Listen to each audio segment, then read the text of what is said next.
Welcome back to CNR Reviews. Today I'm going to unbox and review this butane torch that I got on Amazon. I think it was around 18 bucks.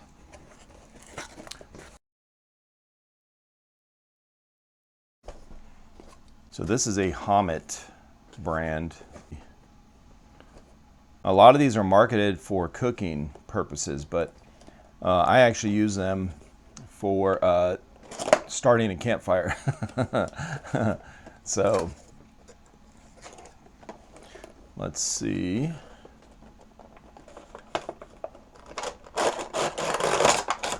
Nothing else in the box. And on the back here we have some instructions, and it shows how to fill it, explains how to do that, and then has all the different parts listed here, all the features on here. All right. Ooh, that's nice. All right, so, and this was in the bottom,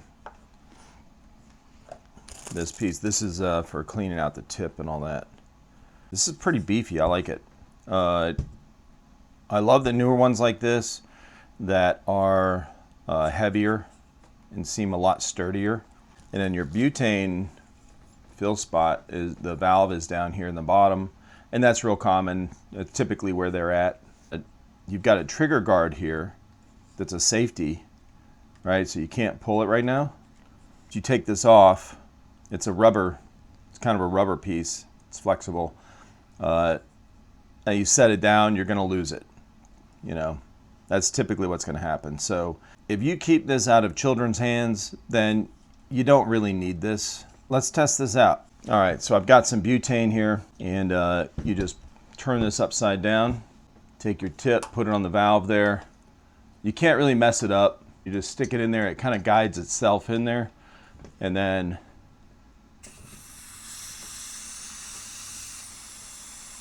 just hold it down for a few seconds. You'll start hearing it kind of, you know, bubble out of there a little bit. So you can see it, the gas moving in there, right? So you can see the level. That's kind of cool. That actually works really well. I'll have a close-up picture of that so you can see. So a big issue with most butane torches I've used, how easily it starts, you know, the flame, all right? And a lot of them don't have a good regulator here, and so they get too much air, oxygen, whatever. They don't have enough gas mix, so it kind of blows itself out. Now let's see how this thing lights. Ooh, that lit up the first time. That's great. Now I've got the setting here right in the middle, and typically that's what you want to do, put it in the middle. A lot of times if you put it too low, it won't start. Let's see. Oh, wow.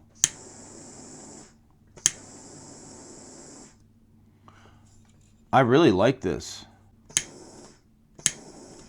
Huh. And that's all the way up, and it's not blowing itself out. That is awesome. Put down halfway. Really low flame. Okay. That's a big flame too.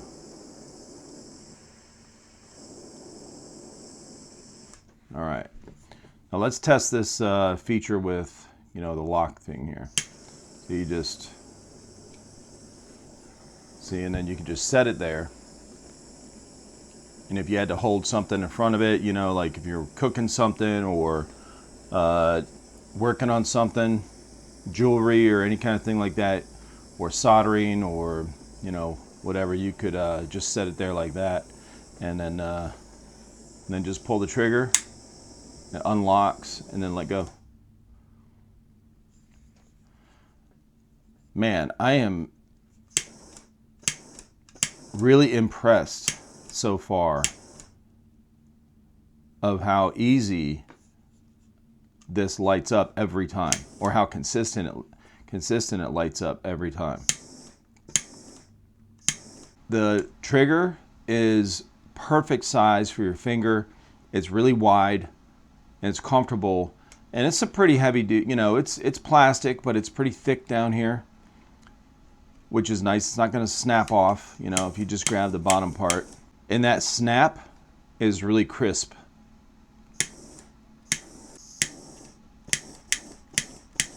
God, that is awesome.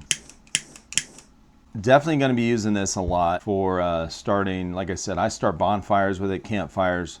I don't cook with it, but you know, if you had to light a grill or a charcoal grill or whatever, this is definitely something I would recommend. So thanks for watching, guys. Make sure you hit the subscribe button, the bell, and hit the like on this video if you liked it, and I will see you in the next one.